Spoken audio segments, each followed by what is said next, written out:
Hello, everyone. Welcome back again to the Making City Resilient 2030 webinar series. We are very happy to be welcoming you to this today's series on the using rating tools to enhance building and city resilience with our dear partner World Green Building Council. And the session today will be running for 90 minutes as usual, and we'll be recruiting the questions that you may have for any of the speakers through the Q&A box at the bottom of your Zoom screen. We're also delighted to share that the session today will be interpreted into Arabic, French, and Spanish. So don't forget to choose the language of your preference by clicking the globe icon at the bottom of the screen as well. And so let's now move on into the sessions. I would now like to invite Mr. Sanjay Bhatia, Head of the Office for Northeast Asia and Global Education and Training Institute of the UNDRR, to give a warm welcome remarks to all of you. Welcome, Sanjay. Thank you, Mai, and welcome to all the participants from around the world. And I'd like to really appreciate your interest in all the topics of this series. As you know, the Making Cities Resilient 2030 builds on the 10 years of experience working with the Making Cities Resilient campaign, which ran from 2010 to 2020, with more than 4,360 cities as members. The MCR 2030 started just in January, and it is there for another 10 years. And we plan to create to provide the platform which will help cities engage with partners who can support in a different variety of ways to help the cities achieve their ultimate goal of sustainable development, as well as be able to represent themselves as good destinations for investments, which is good for the city and good for the people who live in that city. So today's session is also building along those lines to bring to you new partners and who provide very specific tools on helping buildings and cities become more resilient. So without further ado, I again welcome all of you and hand over to Mai to continue the session. Thank you so much, Sanjay. And now it's my pleasure to be welcoming you to meet with our dear Cristina Gamboa, the Chief Executive Officer of the World Green Building Council. Cristina will be helping us to introduce about the World Green Building Council, and also introducing all of the speakers and the practicality of the sessions thereafter. So I would like to hand over the floor to you, Cristina. Thank you. Thank you very much, Maya. Thank you very much, Sanjaya from UNDRR, for the kind invitation. Hello, everyone, and welcome to this conversation on how rating tools can enhance building and city resiliency, and importantly, bring net zero solutions into mainstream. I just want to make sure that you're hearing me okay, and I would like to request if you could share our slides on the screen. Wonderful, thank you.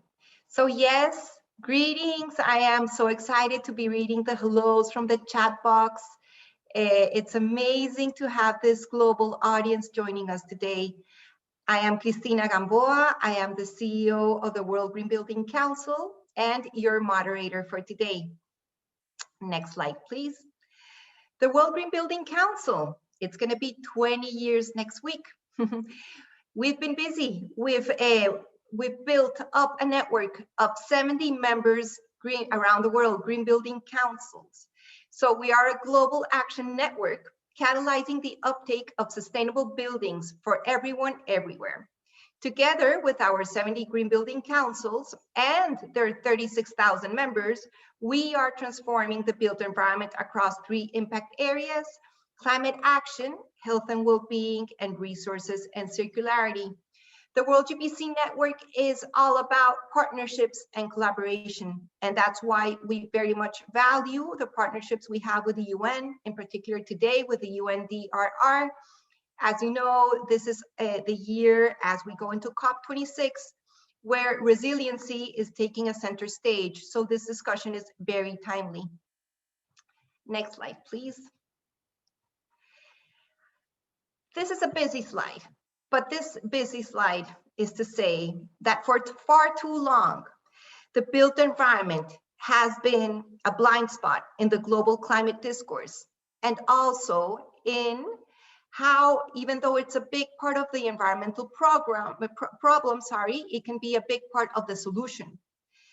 And we have a big task at hand.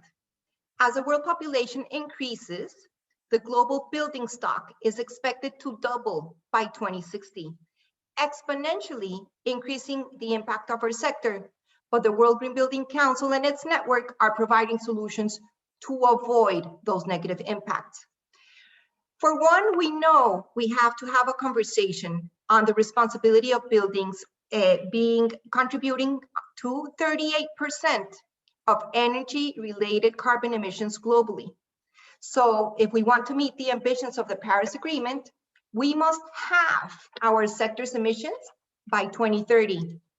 Currently, what we're seeing from enhanced commitments from national governments, what's called the national determined contributions, are not as ambitious as needed to get to this point. So it is by private sector leadership showing the way that we can also inspire governments to follow suit. And in the mitigation and resiliency conversation, we can do a lot to contribute to people's well-being. I just want to flag here that around the world, it is very poor what we have in terms of energy performance-based codes, not even alone building energy codes, or the other way around. At any rate, what I want to say is only 38 of NDCs currently have building energy codes, meaning that we are not planning today for our built environment to be fit for purpose, and that will also bring about several difficulties around resilience, not to speak about even only about emissions. Next slide, please. Last year, our network developed and agreed upon a strategy called Sustainable Buildings for Everyone, Everywhere. So it came about from a multi-year consultation with our Green Building Council's partners, and we used the UN Sustainable Goals for Sustainable Development as a framework, and we developed this holistic vision for sustainability in the built environment. As you can see from this slide, our SDG mapping helped us to identify those 3 impact areas I already mentioned in my first few words, and to reach the goals that are embedded into those impact areas, we need to act upon impact pathways, if you like.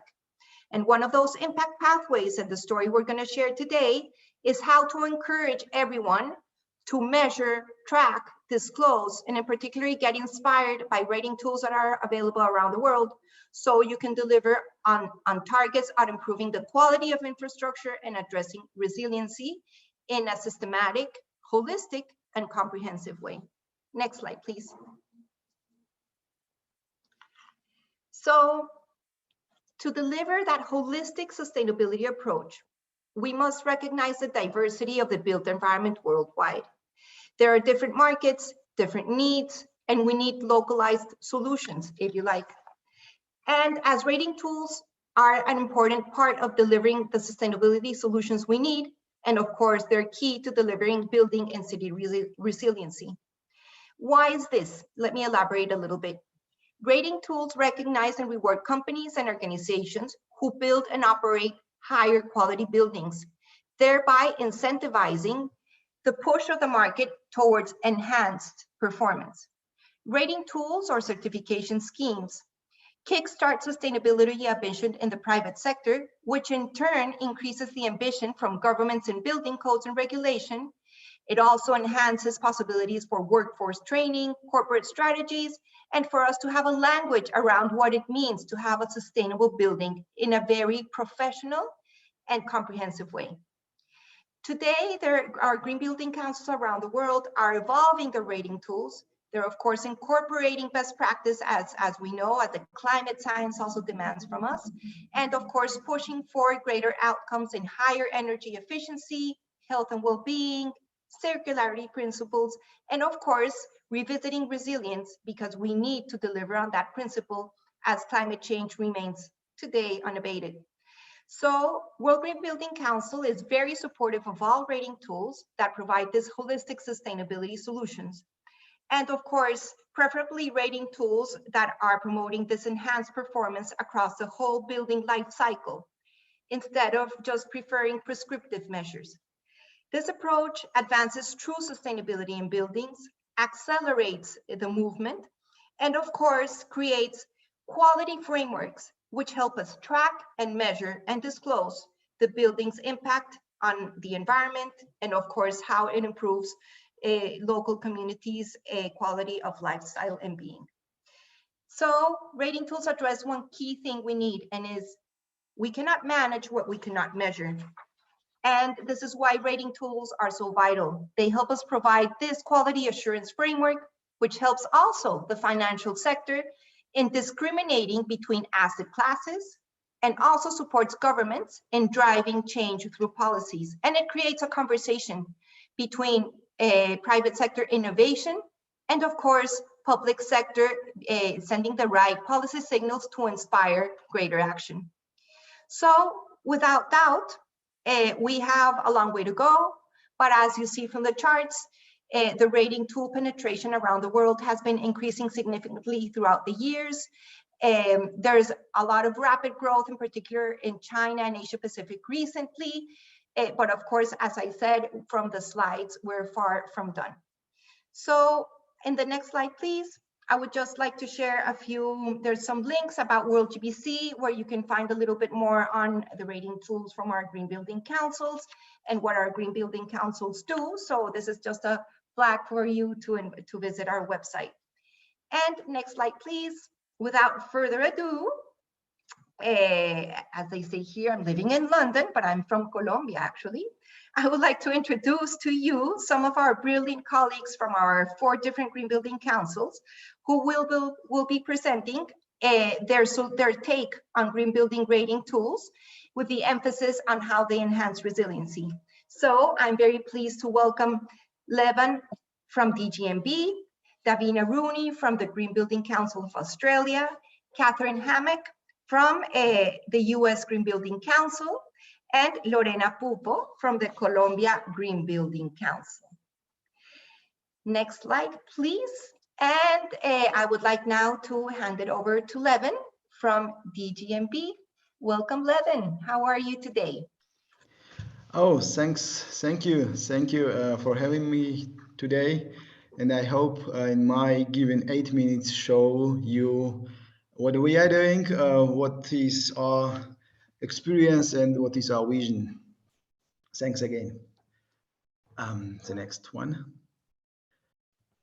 I'm Levan Ekhvaia, working for the DGNB since summer 2014, and I will try to show you in the next 8 minutes what we are and what we are heading to. The next one. The DGNB was founded in 2007 with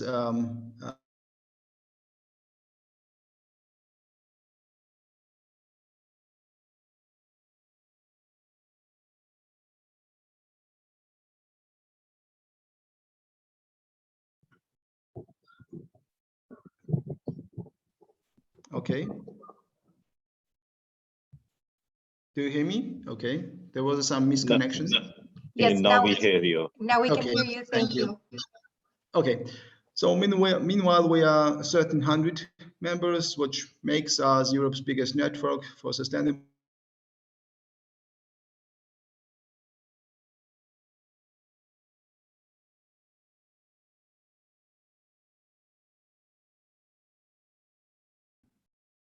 on the system part.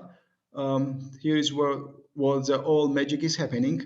We are developing this rating tools certification system, which we used to certify the buildings, and meanwhile we have more than 7,000 awards in almost 30 countries.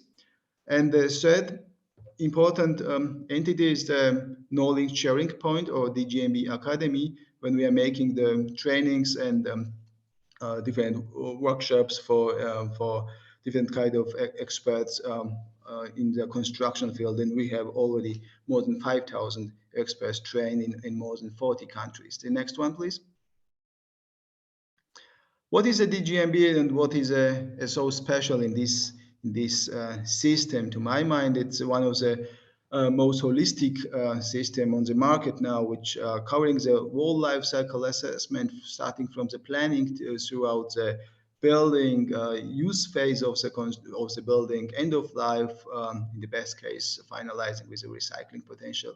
The holistic, when I'm talking about the holistic approach, it does mean that we're having the similar emphasis on 3 pillars of sustainability: social, environmental, and economical part, which is really crucial to my mind to make the buildings also economically viable. And the emphasis on performance rather than on certain decisions, it does mean that you won't see in the DGNB the kind of dots to fill up, rather than we will see everything in a holistic way. For example, if you do have the PV panel, you have to show that what investment costs, what is gaining from this PV panel, how does it is netted and geared to the wall system. So next one. This is the same one, sorry, the next one. Here is a small overview, the comparison of the DGNB with known other rating tools and systems. You see there is a distribution, a very symmetrical distribution of the social, environmental, and also economical aspects, which is really crucial to our mind in order to tackle on the global level and find the solutions which are really economically viable and not only focusing on the lighthouse projects. The next one. What can be done or what can be certified with the DGNB system? So we are focusing not only on the buildings, or rather also it can be certified we can certify the whole districts, the buildings itself, naturally, building interiors, and buildings in use profiles. The next one. As already mentioned, we have the so-called 3 pillars of sustainability. So they are environmental qualities, economical, and social culture, as we do have the same weight in our system, overlapped with the technical qualities, process qualities, and site qualities naturally. This tool is not only can be used not only as an assessment tool, it's also designed to be a very good optimizing and also planning tool, since all and each indicator and criteria are designed in a way that you can use this throughout the life phases, from early beginning, from the early scratch until the handing over the building. Next one. The topic resilience, it's really geared in our system. So there are a number of indicators and criteria who are really directly addressing the topic. For example, starting from process to environmental, also from economical perspective, for example, adaptability, flexibility of the building, commercial viability, through the social functions like thermal comfort, the inclusion topics like design for all, technical topics like recovery and recycling potential of the construction, and naturally finalizing with the site, so effects of the environment on the building. The next one. Just the example how it's one criteria looks like. So we have an criteria with to reduce the adverse effects of the environment, and we have some kind of a menu of the disasters to pick up which are site relevant. The next one. So that's also a unique system for adaptation. So we use a German system, which can be also adapted depending on the climate zone, local laws, weighting factors, benchmarks, and you are getting at the end the adapted DGNB system for each and every country on the globe. So the next one. The next one again. So what is the potential for investors for the green market, so to say? Currently in Germany, actually the almost more than 20% of or every fifth euro is invested in the green bonds and green constructions. The next one. And actually, not only the German level, also on European level, the European Union also set the targets to reach reducing the greenhouse gases and simultaneously increasing the renewable share, and then also make the more efficient buildings. And for this one, the next one, the European Parliament is launched this taxonomy regulation, which is a really, really big leverage for us, also financial interest for the investors to make buildings more resilient, more sustainable, more green. The next one. And in this case, we are pleased to present that DGNB can be the really the certification also to serve as a validation of your building quality and also to getting this benefits from EU taxonomy. The next one. Talking about the costs, there is also always the question: should the green buildings or sustainable buildings be more expensive? No, this is a practical from our pool, from our experience, that you see that the buildings, for example, for platinum level, it's really below the middle range of the costs, and the most costly building is struggling, for example, between the silver and gold. So it's know-how and how to do these things and how to implement the things rather than to invest more. The next one.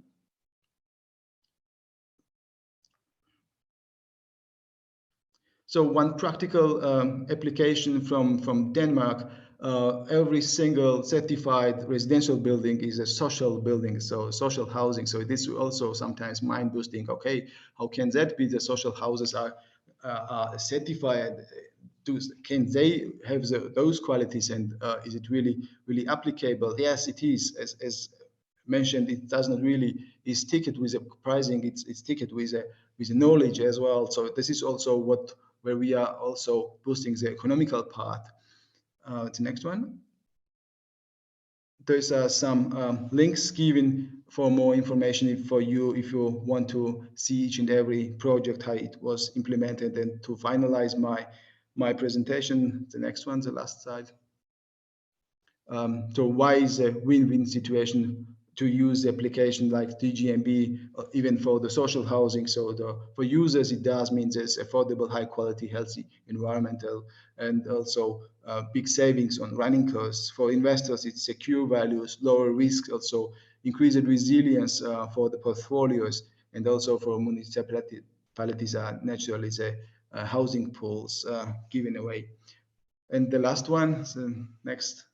Thank you once again having me. Sorry for some impediment in between. It was some technical problems, but I hope you all enjoy the presentation. Thanks. Thank you very much, Levan. Yes, we had a little bit of a glitch, but you were back. Yeah, thank you very much. So all the audience has evidence this session is truly live. So yes, it's very valuable, those insights, Levan. There was in the chat box a question how they can get in touch with you. So if you want to address it in the chat box, would be great, and send them your contact details. Thank you. Okay. Wonderful, thank you. Yeah, we'll come back to our panel session in a few minutes, so stick around. I would like now to welcome Davina Rooney to talk to you about Green Building Council's Australia's Green Star Rating Tool, which has achieved over 2,500 certifications. Davina has been CEO of GBCA since 2019.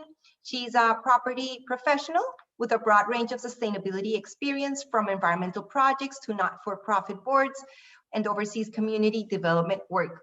a highlight of which includes, and I love sharing this, Davina, spending 8 months working in the Indian Himalayas on the construction of a school which won multiple international awards.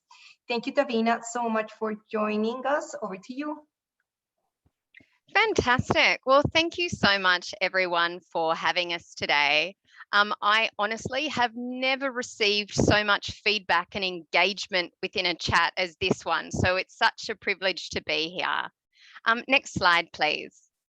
So I just wanted to give the tiniest context about what the Green Building Council of Australia does, and then we're going to dig deep into resilience and how we implement these frameworks globally, taking the wonderful work that Cristina was talking about, and then how we relate that down to strategy, projects, programs, and importantly, tools that all of you can use in a global context. So the thing that you'll find that we do is we rate. Green Star is our rating tool. We advocate, so we partner with governments around the country and in fact around the world to seek to drive the change we're talking about. So whether it's partnering with World Green Building Council as we drive the important objectives of COP26, or whether that's working with our national government about how we implement these areas and with a critical focus on resilience. Many of you will remember the horror bushfires of late 2019, 2020 that made headlines within Australia. And so it's a real focus for us on how we get our construction code enhanced to actually design for the future, not be stuck using design codes that have weather information from 30 years ago. We educate, so we run our own conferences and events, and we have the privilege to collaborate and partner in events like this. Next slide, please. So when, Cristina gave a wonderful introduction about the overarching, climate action, circular economy, resilience, health and well-being. But what does that mean in this context? So the real focus for us today is how do we, work on the abatement side, a huge focus on net zero emissions.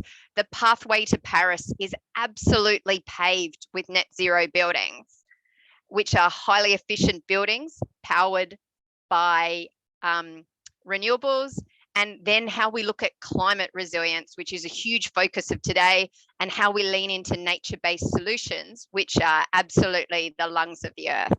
So next slide, please. Now, the thing for all of us to really remember at the moment is obviously this is all being done in the global context of COVID, which is, sorry, the slides are moving through a little bit slowly. But I love this cartoon from The Economist that notes that while the world's going through round one with COVID right now, although that is enormously, impactful across the globe, there's actually a really strong second round coming with climate change, or in some locations occurring simultaneously, as we're seeing heat waves across Northern America at the moment. Next slide, please. And so when we actually start to look at this, we're looking at what are the investor trends? How do we actually drag down what's being said at the World Economic Forum? Next slide, please. And how do we look at those risks and actually incorporate them into our property all of the time? So the thing that's fascinating when you look in the top 10 risks by impact in the center of this slide, what we notice is that 6 of those are related to resilience, whether it's extreme weather events, natural disasters, water crises, biodiversity loss, ecosystem attack. So these are absolutely fundamental in how we start to think about these aspects and plan for the future. Next slide, please. And what we see is that these are being implemented through these investor concerns are actually being considered globally through what we call the Task Force on Climate-Related Financial Disclosures. And what that fundamentally is saying is how do we look at the financial risk from climate change? So in my home environment in Australia, there's a report called Investing in the Dark, where a group called Market Forces talk about how Australian companies are not necessarily appropriately disclosing climate risk and what that will mean to the future. And to give that a real context, what that means is a bank might be assuming that someone's bought a house for them and they're actually assuming that they're going to be paid back over 30 years, But what does that fundamentally mean if that house isn't going to be there in the future because it's fallen off the side of a cliff, it has flood damage, it isn't actually available in the full context, and it isn't available for that usage. So that bank won't be receiving 30 years of payments if that becomes uninsurable, or worse, has substantial damage that means that the property itself is worthless. Next slide, please. And so when we look at this, the Task Force of Climate-Related Financial Disclosures was established by the G20 Financial Stability Board to ensure that organisations were appropriately managing for climate risk. So I know one of the discussions that we look at in this is how do people take these things forward practically within their organisations and their entities. And I would actually say at an organisational framework level, looking at the Task Force of Climate-Related Financial Disclosures is a real fundamental to start in this space. Next slide, please. And so importantly, that looks at different elements of physical, first of all, of metrics. How do you actually measure and look at targets in that space? How do you actually look at risks? And in that context, we mean the kind of physical risks that you absolutely see here. How do you look at strategy in that context? And what is corporate governance as a wraparound to make sure that you embed those things? So on the right, that's a picture of Stockland Rockhampton that was absolutely underwater. That location had climate resilience treatment, and so it was possible to access on the other side. For that particular example, after there was enhancements to the property, it was the only asset that had water and actually had power in the duration. So a field hospital was running that was used to actually secure at the same time. Next slide, please. And so when we look at climate-related opportunities and financial impacts, when we talk about them, a lot of the work in the rating tool, the wonderful work that was highlighted by Levan, was about looking at the opportunities that you'll see on the top right side of that slide, or the risks at the top left side. But what's critical in these frameworks is how you look at the risks and opportunities, take them through strategic planning and management, and then actually work out what the cash flow impact and balance sheet impact is, truly bringing this to financial performance to make sure that we appropriately factor for the risks and opportunities. Next slide, please. And so when we actually look at this, one of the best examples that we see of scenario analysis, or how do you plan for the future, is some wonderful work that's been done by Lend-Lease and really focused on how you plan for the future. And they look at 4 different scenarios. One is Paris alignment, and then the other is absolute complete transformation. They are the absolute, golden scenarios that are considered. That scenario 2 is polarization, where the world spends time fighting. And to be frank, this polarization is where the current global commitments are sitting at. So this is actually the one that, unless we see substantive change, that the world is on a trajectory for. And then scenario 1 is absolute complete resignation, where the world hits above 4 degrees.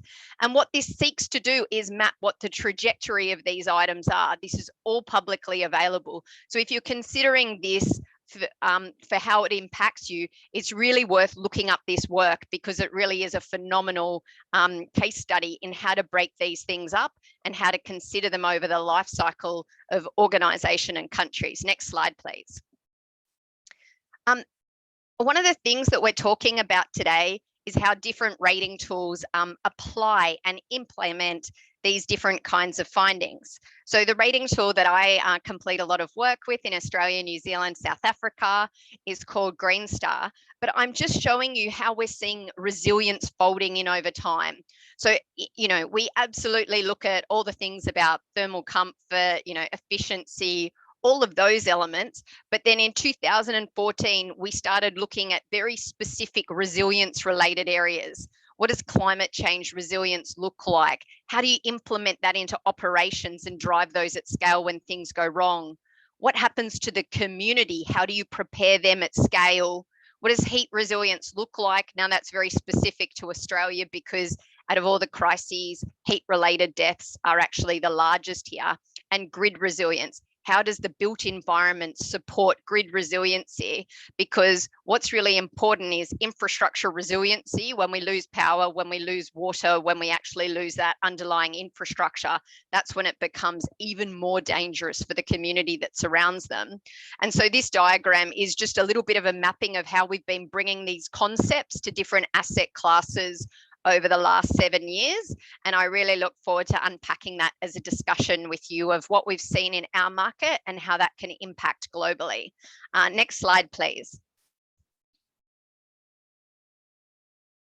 And so the thing that I would encourage people is, similar to the points before, when we see resilience, a lot of people see the challenge, they see the worrying aspects, and it's absolutely true that we should be concerned in this space. However, there's also opportunities. The building that you'll see diagrammatically behind me has been substantially upgraded for resilience. So the foreshore was lifted up, noting that there was due to be sea level rise in, impacting in this region. The facade was designed for higher wind speeds, noting that we're actually expecting a lot more storms in this region. And we actually changed the energy, water efficiency. The entire design was retrofit, noting that this building could actually be far more isolated after key consequences. However, when we look at these items, there are a number of opportunities for incorporating resilience in, they're obviously more secure in major events, but they're more efficient, they're open to green bonds. So this is a paper that we launched with the Global Real Estate Sustainability Benchmark, Climate Bonds, and some partners, looking at how you take some of the concepts that we're talking about here and actually make them far more accessible to green finance. So keep those wonderful questions coming. I really look forward to unpacking them with you over the discussion. And thank you again for being such an engaged global audience. It's a real privilege to be with you. Thank you, Cristina. Back over to you. Fantastic, Davina. Thank you. And yes, and we'll go back to some of the questions. There were some related to what you were saying also from coastal. How do you prepare for coastal resilience? And I guess the answer is also how to drive sustainable investments in finance to unlock better decisions and solutions. So now it's my pleasure to welcome Katherine Hammack to speak to us. Hello, Katherine.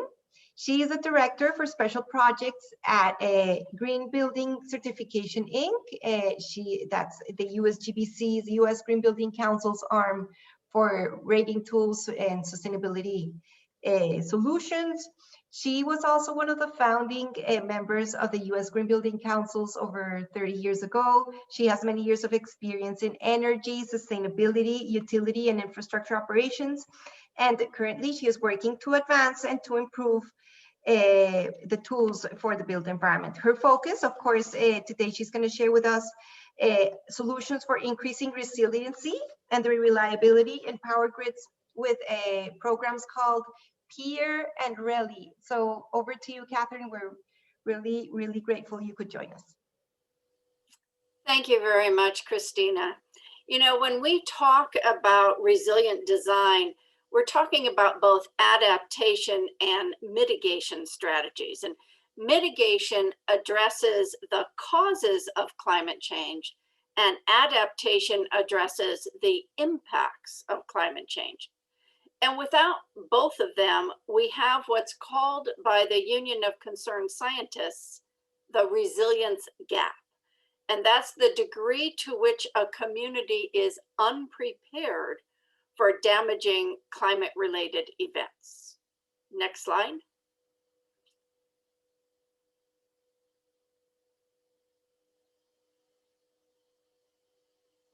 If we could advance the next slide, please. Almost 3/4 of nations have some adaptation plans in place, but financing and implementation fall far short of what is needed. Annual adaptation costs in developing countries are estimated at $70 billion today, but that figure is expected to reach between 300 and 500 billion by 2050. Adaptation, which is reducing countries and communities' vulnerability to climate change by increasing the ability to absorb impacts is a key pillar of the Paris Agreement on climate change. The agreement requires its signatories to implement adaptation measures through national plans, climate information systems, early warning, protective measures, and investments in a green future. Next slide. USGBC has long been focused on resiliency and adaptation. We know that more sustainable buildings are the cornerstone to enhancing community resilience. Many of you may be familiar with LEED, which is used around the world, and how it promotes sustainable buildings and communities worldwide. It provides a framework for creating healthy, highly efficient, and cost-saving buildings. And LEED endorses practices that have been shown to contribute to resiliency. LEED certified buildings save energy, water, and resources. They generate less waste and support human health. It also costs less to operate these highly efficient buildings, thus making each dollar spent by its owners of greater worth. And I appreciated Cristina's comment that you can't manage what you cannot measure. And rating tools like LEED give you the ability to measure your sustainability. Next slide. LEED version 4.1 contains several credits that directly contribute to climate adaptation. These include analyzing site impacts from climate change in an integrative process, extreme weather adaptation, and more attention to supporting flora with fauna. Next slide. Additional resilient pilot credits have been offered with over 300 projects using them. And these leverage the RELI certification program. Next slide. RELI is the GBCI program that takes a resilience lens to buildings, sites, and the environment. This program layers on top of LEED. A project uses both of these programs in parallel to develop a new construction project that is both sustainable and resilient. Next slide. The RELI program takes a deep dive into building resilience, starting with a panoramic approach that looks at the potential physical and procedural actions that can be taken by the project to prepare for and mitigate short-term risks like wildfires or flooding, impacts to the building and community occupants, physical property, and physical infrastructure. And Davina explained the risk disclosure needs very well in her presentation. The hazard adaptation category contains many strategies requiring projects to design for the many potential hazards on the basis of identified risk. And then we've identified that an estimated 25% of businesses don't open again after a major disaster, according to the Institute for Business and Home Safety. So businesses can be better prepared and protected with good planning. So a hazard preparedness plan is one of the first steps. And then RELI recognizes that buildings are dependent upon the communities in which they're located. Community vitality looks at the integration and close coordination of those interdependencies that can strengthen resilience. And I don't have enough time to go into more details, but this certification program contains numerous strategies and guidelines to increase resilience in the built environment. Next slide. As an example, we're working with the San Diego Airport to certify to both LEED and RELI in a new building on their campus. Their evaluation of the hazards includes the impact of wildfires, smoke, and sea level rise.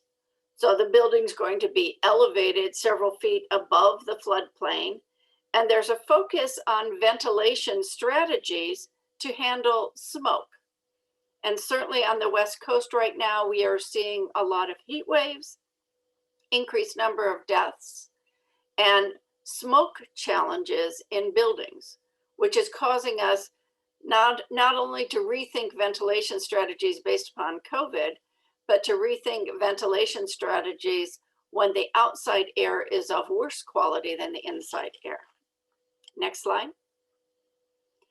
The LEAD program, as I mentioned earlier, has a focus on sustainability in facility design, tenant behaviors, and site location. Next slide. But it does not address the details of power received, whether it's reliable and of good quality. Are there any other options to receive power? What are the technologies to improve the quality of power? What are technologies to reduce power consumption? And so that's where the peer rating system steps in. Next slide. Peer evaluates project performance from the power generator or transformer to the customer meter. Now, with distributed generation and microgrids, you can bypass or reduce transmission and distribution complexities. But resilience in the power grid supports resilience in the built infrastructure. Next slide. PEER is a metrics-based certification program that measures power system performance across 6 categories. Certainly, reliability and resiliency is the first category, and that identifies strategies for reliable delivery of electricity, preventing damage, and reducing interruptions or power quality issues. The energy efficiency and environment category assesses the environmental impact of electricity generation and transmission, encouraging the adoption of clean, efficient energy. Then operations management and safety addresses the safety of personnel during system operation, risk mitigation, how are you maintaining the systems, preventative maintenance, asset utilization, and technology investments. While grid services looks at the customer contribution to grid service and investment and innovation. And just like most of the USGBC programs, we have regional priority and then innovation and exemplary performance categories to encourage projects to achieve exceptional or innovative performance, because resilient power system design comes from innovative strategies and thinking. Next slide. The University of Texas certified their entire campus at the highest platinum level. Their system was tested for resilience when the entire Texas power grid failed this winter. The campus stayed powered with heat and electricity to all buildings, serving campus residents as well as providing warming spaces and food for those who lived off campus. The peer certification further enhanced 4 new LEED construction projects, supporting their certification with credits already garnered through the peer program. And just as an added note, peer does not apply solely to campuses, but we have been working in India on the Delhi metro system and have certified the power on several of their metro lines, because certainly you want resilient power when you're transporting the thousands, not millions of people that they transport every day. With that, I'll turn it back to Cristina and look forward to the conversations. Thank you, Katherine. Before you turn your camera off, there's a quick question if you could answer to our audience. They're asking how to enroll in these programs and how do you access them? Certainly, well, you can go to gbci.org and find out more information and educational classes about the programs. Excellent, thank you. And we'll drop that webpage in the chat box too. Thank you, Lovely. Katherine. Lovely, yes, wonderful. Okay, so now we are going to hand it over to Lorena Pupo. I'm very pleased to introduce her. She is the technical specialist at Colombia Green Building Council. She is the leader of Casa Colombia, that means Casa in Spanish is house, certification system, ensuring that the rating tool responds to the needs of the country and the challenges regarding healthy and sustainable housing. Lorena is currently using her expertise in the areas of sustainable urbanism, housing, and climate change. So thank you very much, Lorena, for joining us today. Thank you very much, Cristina, and good morning, afternoon to all the participants. I'm very glad to be here. So today, I would like to tell you more about Casa Colombia, our local system. So next slide, thank you. So our local system, local certification system developed by Colombia Green Building Council. Next slide, please. So to contextualize, Colombia is located on the north of part of South America. To the south limits with Peru, Ecuador, Brazil, to the east with Venezuela, to the north with the Caribbean Sea and Panama, and to the west with the Pacific Ocean. So it is important to highlight that Colombia has diverse regions. It has rainforests, plains, deserts, coastline. So this just to highlight the biodiversity of the country. So the map on the left shows the risk and on the left, the vulnerability to climate change. As you can see on the map, Amazon, Caribbean, and Indian regions are prone to high levels of risk and vulnerability as they have darker colors within the map. This to climate change. So 100% of Colombia's municipalities have a certain degree of risk due to climate change. The capital city, Bogota, which is in the mid-part of the country, is highly vulnerable to the effects of climate change due to a very high sensitivity and a low adaptive capacity. So this case just represents a city which has about 8 million inhabitants. That's around 15% of the population of the country. So, so this is very critical, and this is just to highlight the importance of taking these tools as the rating systems for these kind of projects, these kind of cities. So in the case specifically of Bogota, the adaptive capacity is due to water demands, food security, urban vegetation cover, and meteorological events that have to be taken into account. And these may change from city to city. So that's the challenge of Casa Colombia, to attend this variability of risk of biodiversity, and also the climate typologies, that it goes from humid to temperate, hot. Let's go. Next slide, please. So in this slide are the main milestones from Casa Colombia. So as you can see, we started in 2017. So it has been 4 or 5 years of learning and improving our system. Here we focus on 3 main pillars. That's private sector, public sector, and international. In respect to private sector, we have focused on the bank and insurance companies, and this is to provide different benefits, not just for the developers, but also for end users as well. This to promote really the housing sector in the country. So in the public sector, we have further to obtain recognition from the national incentives. As you can see, these are a circular economy strategy and the resolution to obtain tax incentives, very important for the closure of the projects. And finally, the international pillar, we have been working with Paraguay and Germany Corporation. This has been specifically to enhance Casa Colombia as a technical tool and to support the development of their own Paraguay certification system. So we're also in the process of recognition to access climate financing with climate bonds initiatives with CBI.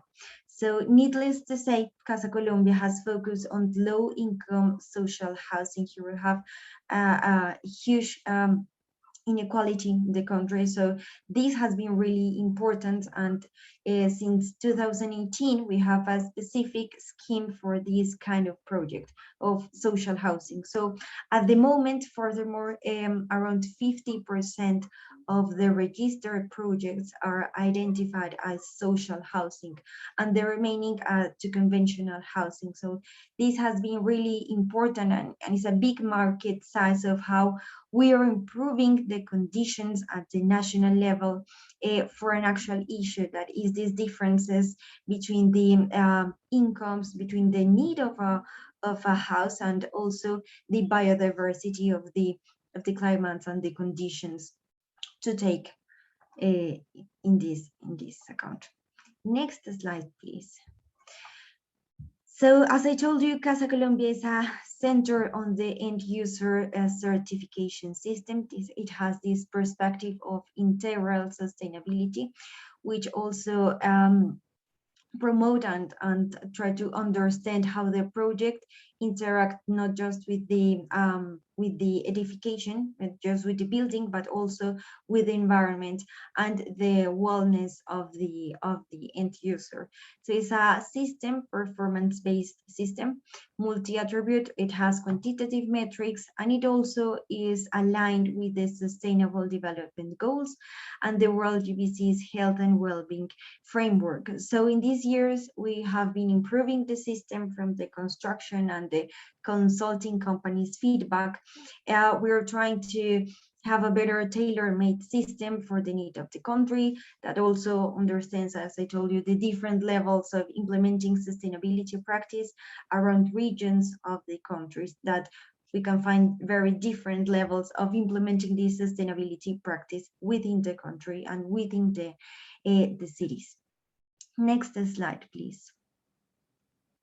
So in terms of resilience in Casa Colombia, here we're using the logos of the practical guides to climate resilient building communities, launched about some days ago this year by UN Environment Program. And here we have these 8 categories in the program, 7 categories in the program, and some of them have mandatory credits and some other are non-mandatory.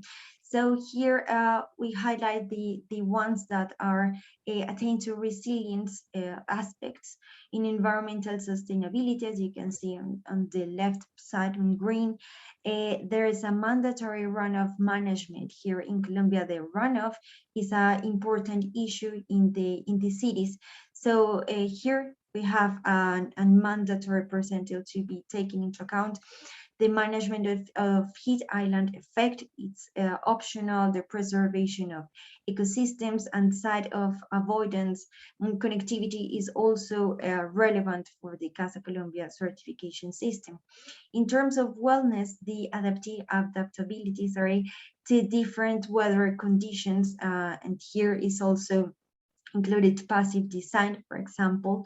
And in terms of water efficiency and energy efficiency, there are mandatory levels of indoor water efficiency and energy efficiency in general terms.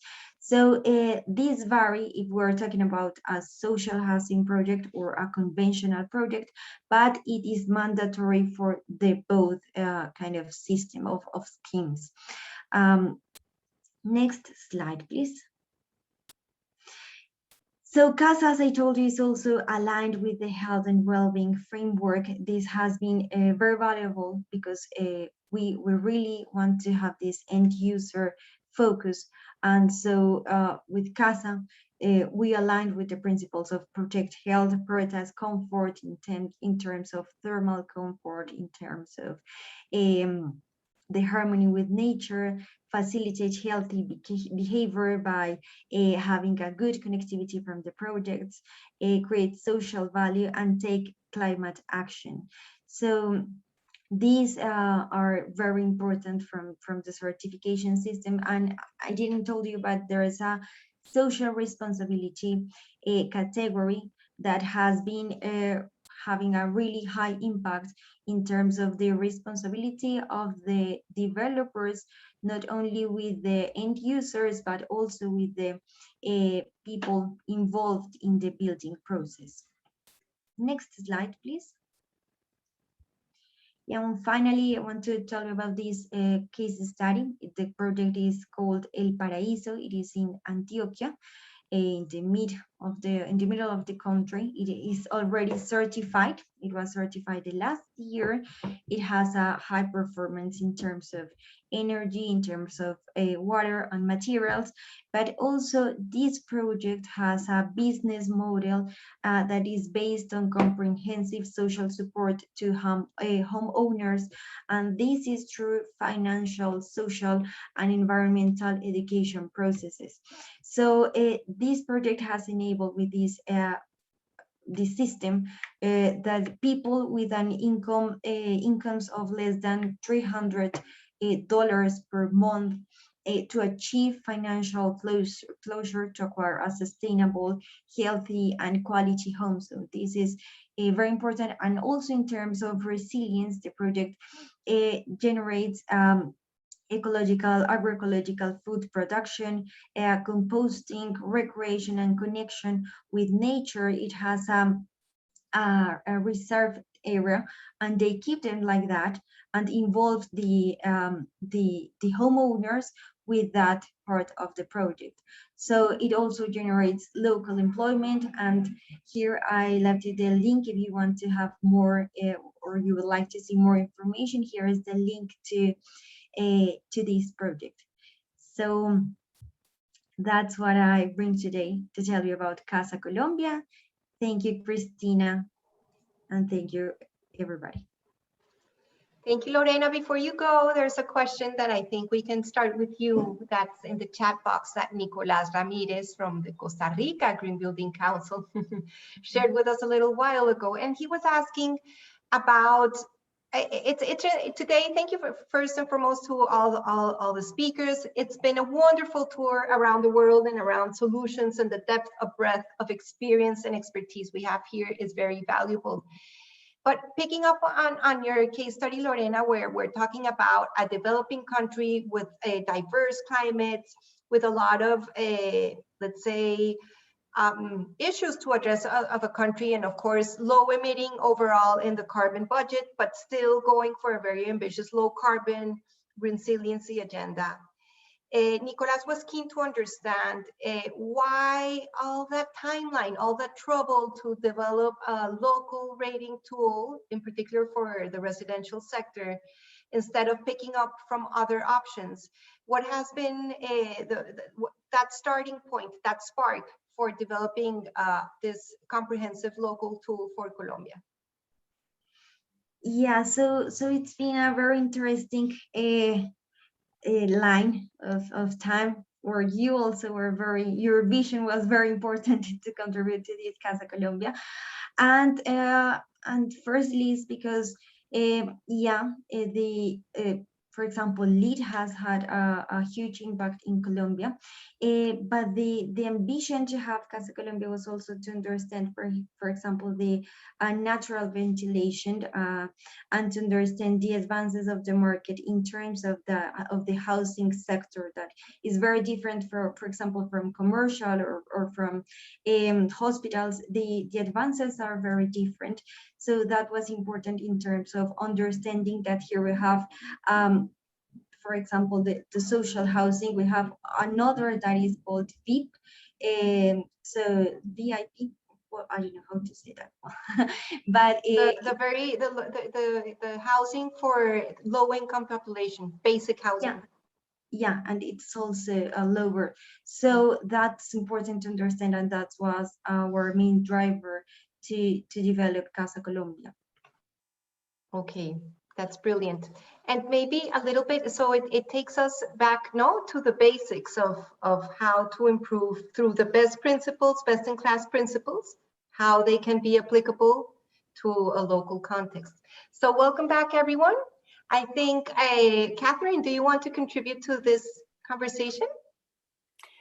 Well, there are, the USGBC developed the LEAD program and LEAD for Homes, etc.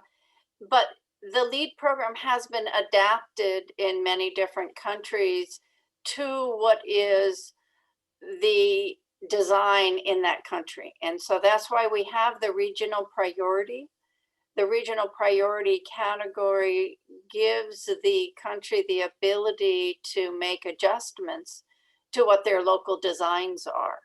So I think there is the ability to adapt the systems, and certainly working through the World Green Building Council, I think our objective is to help advance the science of the strategies.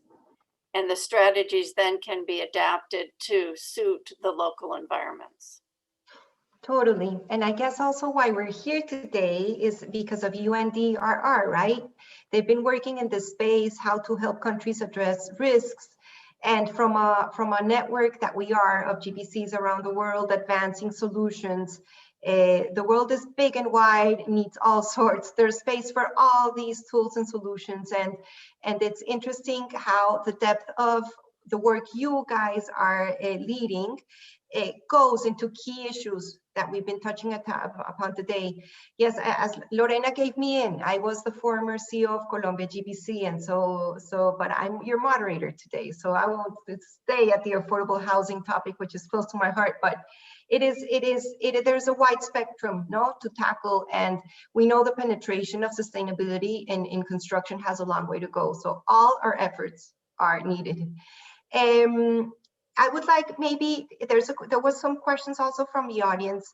They were very interested in the programs, and possibly some of our audience has never heard first of Green Building Council, second of rating tools, and they were interested possibly to understand if at what stage do teams that are, for example, addressing a new possibility of a new project to bring in resiliency first, right, to design with the best-in-class solutions, when do they need to be considering the use of these frameworks?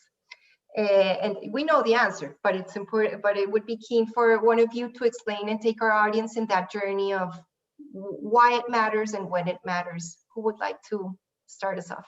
I mean, I'll start, and I'll say that you have to start with the site. You have to start at the beginning. You have to assess the site. You have to assess the risks that site is exposed to. Not every site has earthquake risk. Not every site has sea level rise or storm surge. But we are seeing extreme weather, that you are seeing extreme rainfall or extreme heat, or those kinds of things that are affecting localities in ways that they didn't before. So I think you have to start at the site level, even before you start with the design. You have to know what you're going to face so that you can design it right. Thank you, Katherine. I'd absolutely support that and go even further to say whether you should be building it there at all. You know, so this is something that's fundamentally changed as, you know, we look at global events, we look at extreme weather, we look at new zoning and what that might mean for the future. Areas that are currently being built are uninsurable, and, you know, there's genuine risk they may be uninhabitable. So the reason to bring these in at the start is actually when you're making a long-term investment, you want to make sure that it's a long-term solution. And as some of the great questions have pointed out, there's certain things that you can actually incorporate in design, but not everything can be designed out. And so actually looking at the suitability of the site. So one of the first climate resilience assessments that I did was we decided, you know, this is back when I worked for a large developer, we decided not to go ahead with a project at that location because it was going to be unsuitable within 10 years for what we were considering doing. So, and that's a strategy called managed retreat.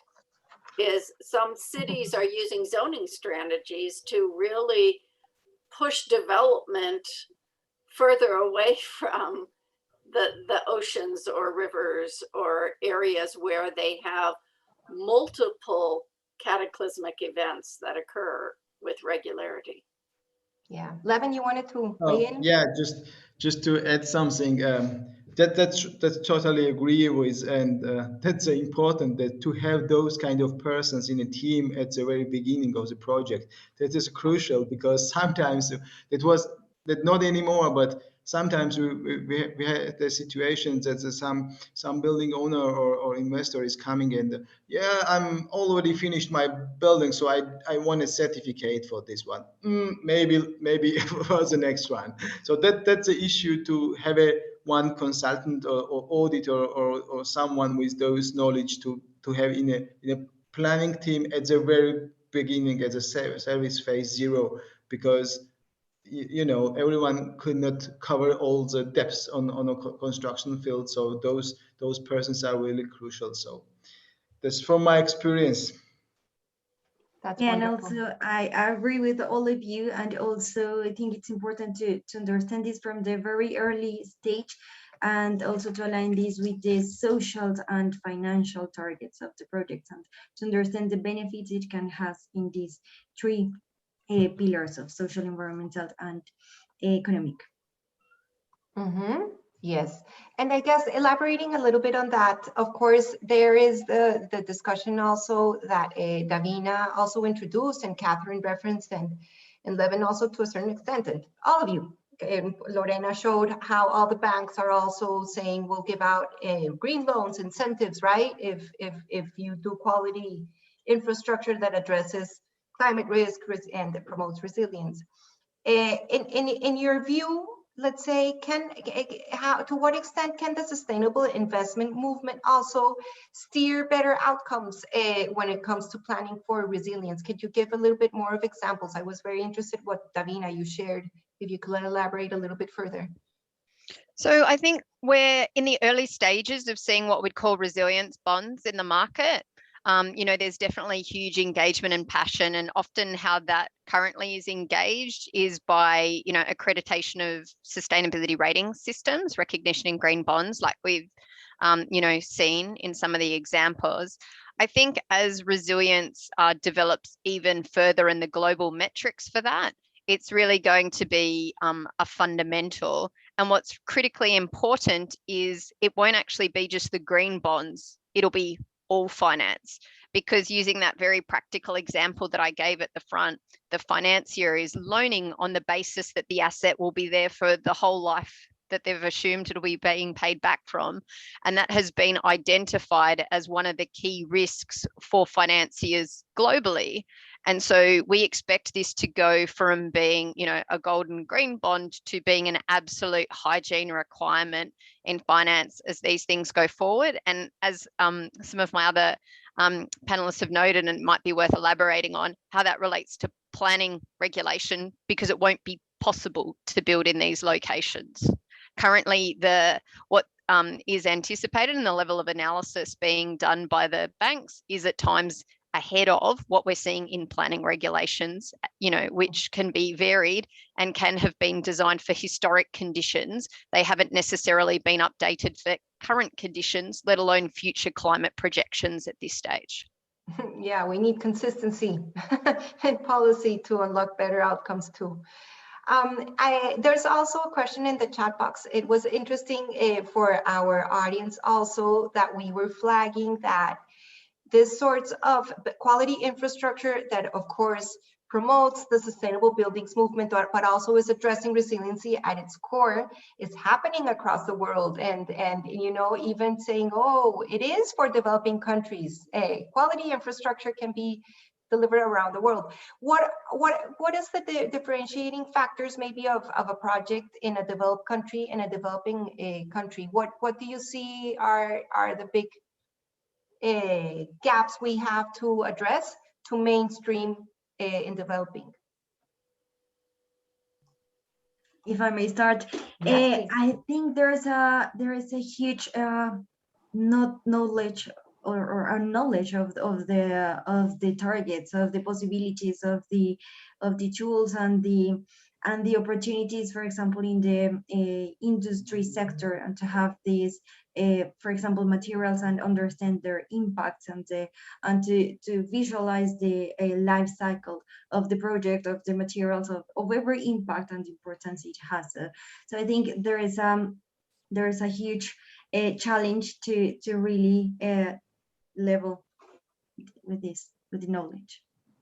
Actually, there was also the survey in European Union, I think in 2012, what was an obstacles to the screening way, and the second biggest issue was a lack of knowledge and awareness. So that I would highlight this. Even in Germany, still was kind of a should I go for? And only in this summer, the very first fund from the German government, in parallel to the EU taxonomy fund, will be rolled out. So for the residential and then later on for office buildings as well. So that's only a starting point for even for Germany. Just we've been certified buildings, but there was no direct kind of financial support or leverage we had never before.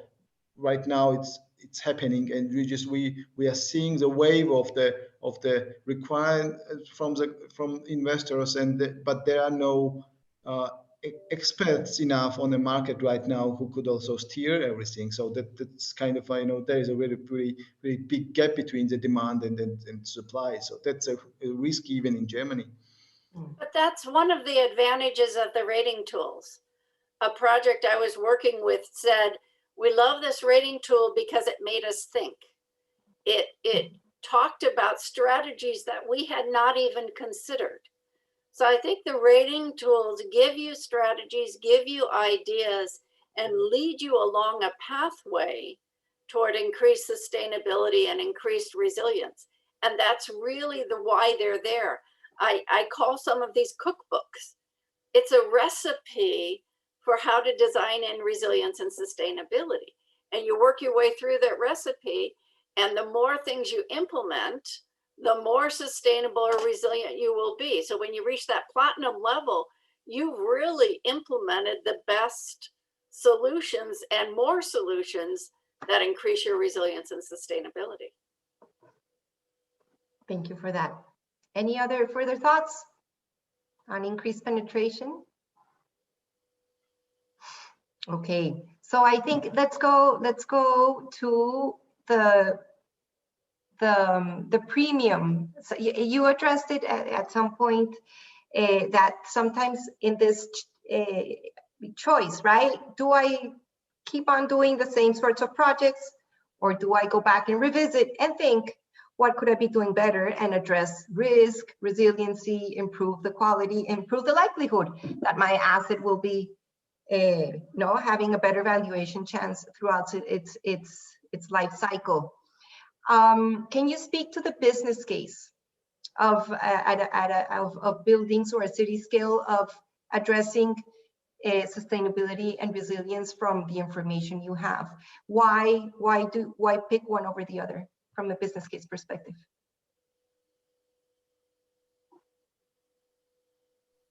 I'm happy to start. Thank you. So one of the things that I'd acknowledge is it's always hard to measure the cost of avoided risk. People are really good at measuring when things go wrong, and they're quite hard. It's quite hard to actually ascribe value when that thing doesn't happen. But some studies that we've completed in Australia shows that in our policy area, we overspend 7-to-1 on fixing things after they're broken than investing in them before they've occurred, which is in our national productivity report, and indicates that it would be far more cost effective to do it the other way around. With our rating tool, to give a little bit of context, it usually costs people upfront 1 to 3% more to actually put in a really leading design. But what they'd find is in the markets that recognize valuations, they'll have a 5% valuation, better valuation straight away, 13% better returns. People will stay, how long people want to stay increases by 25% because people want to be there. And fundamentally, if you haven't designed with resilience in mind and you're in a vulnerable location, it will cost you.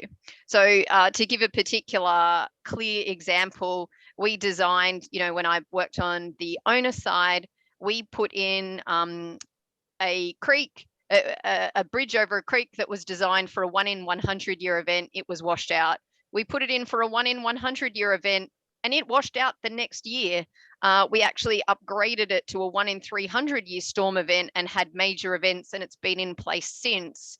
So yes, the first cost increased slightly, but not having to replace it every year was a very large asset. So, you know, I think there's macro items, and then, you know, absolutely acknowledging that risk avoidance is, you know, challenging to measure. But when the metrics of doing better are already positive, you know, this is a real upside. The thing that I would actually say is, after disasters, a lot of people talk about building back better. You know, I went to and worked in Pakistan after the quake in 2005. One of the enormous challenges is that you absolutely need to have done your homework first, because after a critical vulnerability, there's appropriately a really large amount of pressure to restore things quickly. So to actually deliver good resilience and build back better, you've got to do this thinking upfront as much as you can. And, you know, as the other panelists have suggested, use different rating tools and frameworks as a ladder to climb as you increase in your journey. But also, the earlier you start, because it doesn't have to cost more. If you design a passive design, you then have less mechanical systems that are required to support the passive design. So your costs can actually come down. So it's back to the idea of starting early in the design strategy that is going to have increased resilience, can end up having both lower first cost and lower operating costs. If you do it as a add-on, like, oh, we're going to add on these resilience measures, well then, yeah, there's going to be added costs. But if it's part of the fundamental strategy for the building, you can really end up having a lower cost. And so there was a building in Boston that's right on the ocean, and their issue was storm surge. Well, what they did is they put the mechanical systems, the electrical wiring at the second story of the building, not on the ground. And they designed the first floor to be floodable, which meant there were no soft surfaces. They were all hard surfaces that were cleanable. So therefore, the building was much more resilient and lower cost, first cost, and lower operating costs. So it's sort of a win-win all the way around. Thank you. Yeah. Levan, you want to Yes, weigh in? that's a similar story in Hamburg also, where we have all so-called flood stores first or two to avoid those kind of disastrous cases. But I was thinking also, not only is environmental catastrophes, also some economical catastrophes sometimes happened after, for example, 2008. And there was a internal survey we made. What was the difference vocation rates between the certified and non-certified buildings, particularly for office buildings. And we saw that even in Germany, even though the Germany struggled maybe not as much as the neighbor countries, but we saw there was almost 30% unrented areas in office building, in normal office buildings. But in all certified buildings, the rate was below 5%. So just imagine you are an investor, you have 100 square meters, and you are renting 95% all the time in comparison with a normal building, which is with a 60-70% rate. So that's also something to think, because it works other way around. When the crisis is coming, everyone is searching more efficient and more attractive building to be more efficient. That's why the competition is kind of hitting the tops in construction field. So everyone is searching for the most building gold, platinum certified. So, and then again, according to our internal study, there is no necessity to invest more if you are just really designed properly in the early service phases. We see no price first investment increase for the levels gold, even platinum buildings. So the average increase in the last years for platinum buildings are around 0.4% or something, which was unthinkable 20 years ago, where it was a 4-5% was just normal for so-called green and really expensive buildings, which is not the case anymore. Exactly. Yes, and I guess from the perspective also from policymakers, right? By giving out incentives for better quality infrastructure, that means also that investments in utilities supporting the clean energy transition will be easier because there will be efficiency across the building stock. And if we could take it to people, the principles of delivering first and foremost passive design, which for the audience, that means like good architecture, thinking about people, the quality of air, that even goes to what the times we're living, that our houses are fit for purpose and that we are comfortable and there's good quality lighting, etc. There's the case study from the basics of green buildings, I think, has been proven all over and over again. Lorena? Yes. So we've seen in the projects registered at the moment, it has go a maximum to 1%, and in the project I showed you, El Paraíso, the excellent was 0.55%.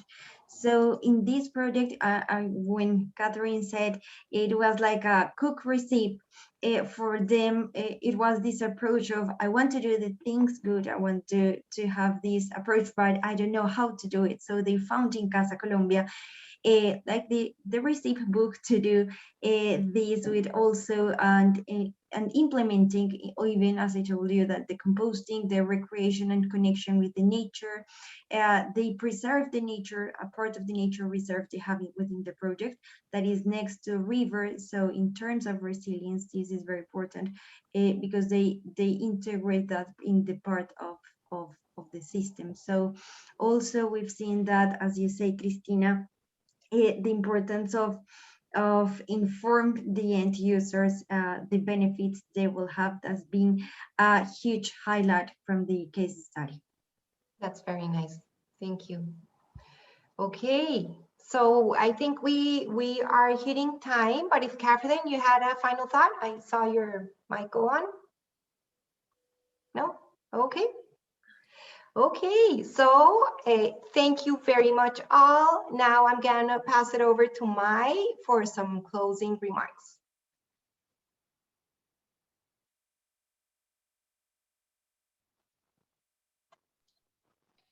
Hi there. Thank you so much, Cristina, Katherine, Lorena, Davina, and Levan. Very, very nice presentation and very insightful information you're providing. I actually will be passing the floor over to Sanjaya Bhatia to actually give us a bit of the wrap up and the closing for today. Over to you, Sanjaya. Thank you, Mai, and thank you, Cristina, Lorena, Levan, Davina, and Katherine for a very, very interesting session. I think the utility of these rating tools and how they can help cities take decisions where risk reduction and resilience is seen not as a cost but as an investment in the future becomes very clear. I hope that our participants will be able to pick up some of these tools. And I see in the Q&A there are some questions about how to access and how to be part of this. So I guess that will be answered to them later in written form on the platform. So again, I would like to thank the World Green Building Council for collaborating with us on this series. We've had participants from all over the world, and as you can see from the questions also. And again, I think we look forward to further collaboration with the GBCA in the MCR 2030 as a service provider, so that these services can be made available to all other cities. So with that, finally, I'd like to thank all the participants for active participation and a lot of questions, both in the Q&A and in the chat. Thank you. Thank you so much. And then I will be following up with all of the speakers to ensure that the services are available on the MCR 2030 dashboard. And for all of the participants, we'll continue with the Making City Resilient 2030 webinar series. And the next one will be on the 28th of July. We'll be getting to know about the City Gap funds and how the City Gap fund can help the cities to access the increased capacity to be able to access to finance for resilience. So we'll be sending the information through the network soon after this, and then we'll hope to see you back again at the webinar the next time we convene. Thank you so much, all the speakers, and thank you so much, all the participants. Have a good evening, good day, and enjoy. Bye-bye.